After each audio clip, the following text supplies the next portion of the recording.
पिछले काफ़ी दिनों से पाकिस्तान और अफगानिस्तान के दरमियान हालात काफ़ी कशीदा हैं और यहाँ तक कि 9 अक्टूबर 2025 की रात को पाकिस्तान ने अफगानिस्तान के अंदर एयर स्ट्राइक भी की, जिसमें पाकिस्तान ने टीटीपी के रहनुमा नूर वली मसूद को जहन्नम वासल कर दिया।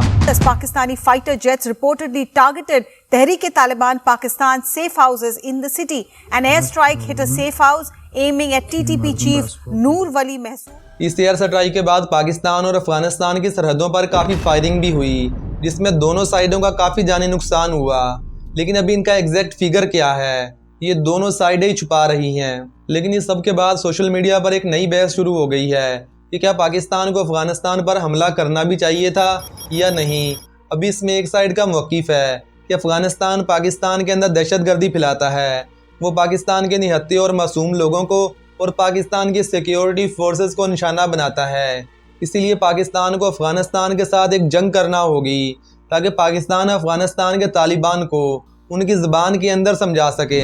और दूसरी साइड का मौक़िफ़ है कि नहीं, अफगानिस्तान हमारा हमसाया इस्लामी बरादर मुल्क है, इसलिए पाकिस्तान को अफगानिस्तान के साथ जंग नहीं बल्कि अपने मामलात को खुश असलूबी के साथ हल कर लेना चाहिए। और बहुत सारे लोगों का तो मौक़िफ़ ये भी है कि अफगानिस्तान पर तो रशिया और अमेरिका ने भी हमला किया था, लेकिन उन दोनों को ही मुंह की खानी पड़ी, इसलिए पाकिस्तान को अफगानिस्तान के साथ लड़ना नहीं चाहिए। और बहुत सारे लोग तो अफगानिस्तान को ग्रेवयार्ड ऑफ सुपर पावर यानी कि सुपर पावर का कब्रिस्तान भी कहते हैं। और यही गुरूर आज के दिन अफगानिस्तान की हुकूमत और अवाम के अंदर भी है कि हमने तो रशिया और अमेरिका जैसी सुपर पावर को भी हरा दिया था, तो फिर पाकिस्तान हमारे सामने किस खेत की मूली है। और इसी बात को लेकर पाकिस्तान के अंदर भी काफ़ी सारे लोग परेशान हैं कि खुदा ना खास्ता अगर पाकिस्तान और अफगानिस्तान के दरमियान एक बड़ी जंग होती है तो फिर उसका नतीजा क्या होगा। क्या रशिया और अमेरिका की तरह अफगानिस्तान पाकिस्तान को भी हरा सकता है या नहीं। और आज के दिन दोनों ममालिक के दरमियान कशीदगी की असल वजह है क्या। अभी एक वजह तो हमारे सामने है कि अफगानिस्तान की तालिबान हुकूमत टीटीपी के दहशतगर्दों को सपोर्ट करती है और टीटीपी के वही दहशतगर्द पाकिस्तान के अंदर आकर दहशतगर्दी फैलाते हैं और ख़ास तौर पर पाकिस्तान की सिक्योरिटी फोर्सेस को निशाना बनाते हैं। और ये मौक़िफ़ पाकिस्तान की हुकूमत और सिक्योरिटी इदारों का ज़रूर है और ये बात हकीकत भी है। लेकिन आज के दिन जो पाकिस्तान और अफगानिस्तान के दरमियान कशीदगी चल रही है, इसका असल मास्टरमाइंड तो कोई और ही है।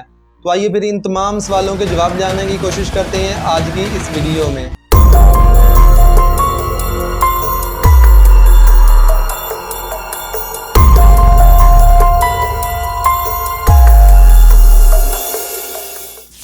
अच्छा, तो भाई सबसे पहले तो हम इस पर्सपेक्टिव की बात कर लेते हैं कि बहुत सारे लोगों का कहना है कि अफगानिस्तान पर तो रशिया ने भी हमला किया था और वो भी अफगानिस्तान पर कब्जा नहीं कर पाया, और फिर अमेरिका ने अफगानिस्तान के अंदर 20 साल तक जंग लड़ी और वो भी कामयाब नहीं हुआ, और बिल आखिर 2021 में अमेरिका को अफगानिस्तान से भागना पड़ा।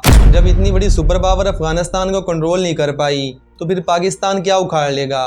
अभी जो भी लोग ये बातें करते हैं वो शायद ये भूल जाते हैं कि जब रशिया ने अफगानिस्तान पर हमला किया था तो अफगानिस्तान के लोगों को जंगी ट्रेनिंग देने वाली पाकिस्तान की आर्मी और इंटेलिजेंट एजेंसी ISI थी, क्योंकि जब रशिया ने अफगानिस्तान पर हमला किया था तो ये पाकिस्तान के लिए एक बड़ा ख़तरा था, क्योंकि उस वक्त भी पाकिस्तान अमेरिका के कैंप में था।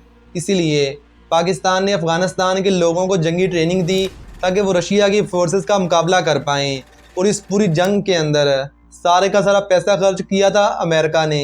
अमेरिका भी चाहता था कि रशिया अफगानिस्तान के अंदर से निकल जाए ताकि उसका इन्फ्लुएंस यहाँ पर एशिया के अंदर से ख़त्म हो जाए। और अगर उस दौर में पाकिस्तान की सपोर्ट अफगानिस्तान के साथ ना होती तो अफगानिस्तान के लोग तो अगले 100 सालों में भी रशिया को अफगानिस्तान के अंदर से निकाल नहीं सकते थे।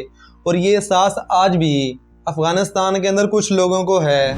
और जब 9/11 के बाद अमेरिका ने अफगानिस्तान पर हमला किया तो शुरू में तो परवेज़ मुशर्रफ ने अमेरिका का पूरा साथ दिया, जिसकी वजह से अमेरिका ने अफगानिस्तान के अंदर से तालिबान की हुकूमत को मुकम्मल तौर पर ख़त्म कर दिया।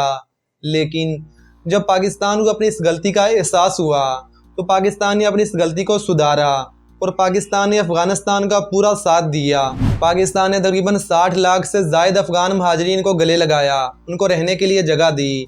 और अमेरिका को अफगानिस्तान के अंदर भगाने के पीछे भी पाकिस्तान का ही हाथ था, क्योंकि 2021 में जब अफगान तालिबान ने अमेरिका की फोर्सेस पर चढ़ाई की तो अमेरिका ने पाकिस्तान से फ़ौजी अड्डे मांगे। लेकिन उस वक्त के पाकिस्तान के वज़ीर आज़म इमरान खान ने एब्सोल्यूटली नॉट कह दिया, यानी कि अमेरिका को फौजी अड्डे देने से इनकार कर दिया। Will you allow the American government to have CIA here in Pakistan to conduct cross-border counter-terrorism missions against Al-Qaeda, ISIS or the Taliban? Absolutely not. अगर उस वक्त पाकिस्तान अमेरिका को फौजी अड्डे दे देता तो शायद आज के दिन अफगानिस्तान के अंदर सिचुएशन कुछ और होती, क्योंकि अमेरिका की फोर्सेस की निस्बत उनकी एयर फोर्स काफ़ी अच्छी है। अभी वो ज़मीनी लड़ाई नहीं लड़ सकते, लेकिन उनकी एयर फोर्स कमाल की है। अगर उनकी एयर फोर्स अफगानिस्तान के अंदर आती तो हो सकता है कि आज भी उनकी फ़ौज अफगानिस्तान के अंदर ही होती। तो जहाँ तक रही बात पाकिस्तान और अफगानिस्तान की जंग की, तो पहली बात तो ये है कि दोनों ही बरादर इस्लामी मुल्क हैं, इसलिए दोनों को चाहिए कि वो टेबल टॉक के ज़रिए से अपने मामलात को हल करें, क्योंकि गोली भले किसी साइड में भी चले खून मुसलमान का ही बहेगा। क्योंकि पाकिस्तान और अफगानिस्तान के काफ़ी सारे ऐसे मुतालबात हैं जो कि जायज़ हैं, इसलिए दोनों ममालिक को चाहिए कि वो टेबल टॉक के ज़रिए से अपने मामलात को हल करें, क्योंकि दोनों साइडों के लोग तो अमन ही चाहते हैं। आज भी पाकिस्तान के लोग अफगानिस्तान के लोगों से प्यार करते हैं और यकीनन अफगानिस्तान के लोग भी पाकिस्तान के लोगों से प्यार करते हैं। अभी दोनों साइडों में कुछ ऐसे अनासर हैं जो कि मामलात को ख़राब करते हैं। अभी ऐसे अनासर को ढूंढ कर ख़त्म करने की ज़रूरत है। लेकिन अगर अफगानिस्तान का ये ख्याल है कि वो पाकिस्तान के साथ जंग करेगा और उसे जीत भी जाएगा, तो ये उनकी गलत फहमी होगी, क्योंकि आज से पहले अफगानिस्तान ने सिर्फ उन्हीं लोगों के साथ जंग लड़ी है जिन्होंने उनके मुल्क पर कब्जा करने की कोशिश की है। यानी तालिबान ने तो आज तक अफगानिस्तान के अंदर ही जंग लड़ी है और बॉर्डर पर लड़ने का हौसला और तजर्बा नहीं रखते, क्योंकि ना तो उनके पास प्रोफेशनल आर्मी है और ना ही एयर फोर्स। और तालिबान को तो जंगी ट्रेनिंग भी पाकिस्तान की आर्मी ने दी है, और जो बंदा सांप पालता है तो वो उसका डंग निकालना भी जानता है। इसलिए अफगानिस्तान ने भले ही अमेरिका और रशिया को अफगानिस्तान की सरजमीन से भगाया होगा, क्योंकि उसके पीछे पाकिस्तान की एक बड़ी सपोर्ट थी, लेकिन अफगानिस्तान पाकिस्तान के साथ लड़कर जीतने का ख्वाब तो भूल जाए। और इसके अलावा पाकिस्तान के अफगानिस्तान पर हमले के पीछे एक रीज़न और भी हो सकता है, क्योंकि आज से सिर्फ कुछ हफ्ते पहले ही डोनाल्ड ट्रंप ने अफगानिस्तान से बगराम की एयर बेस मांगी थी ताकि वो चाइना के न्यूक्लियर हथियारों के करीब पहुंच जाए। Things from us, we want that base back. But one of the reasons we want the base is, as you know, it's an hour away from where China makes its nuclear weapons. लेकिन अफगानिस्तान ने तो America को साफ इनकार कर दिया था कि बगराम की एयर बेस लेना तो आपका ख्वाब ही होगा। तो भी ऐसे में ये भी हो सकता है कि पाकिस्तान ने अमेरिका के कहने पर अफगानिस्तान पर प्रेशर बनाने के लिए हमला किया हो, ताकि अफगानिस्तान अमेरिका को बगराम की एयर बेस दे दे। अभी ये मेरी ज़ाती राय है। तो भी मैं तो इस वीडियो के आखिर में यही कहूँगा कि पाकिस्तान और अफगानिस्तान दोनों को चाहिए कि वो बड़ेपन का मुजाहरा करें और वो अपने मामलात को खुश असलूबी के ज़रिए से हल करें, क्योंकि भले ही आप 20-30 साल की लंबी जंग भी लड़ लें, जंग को ख़त्म करने के लिए आपको टेबल पर बैठना ही होगा और एक दूसरे की बातों को सुनना होगा। अल्लाह हाफिज़।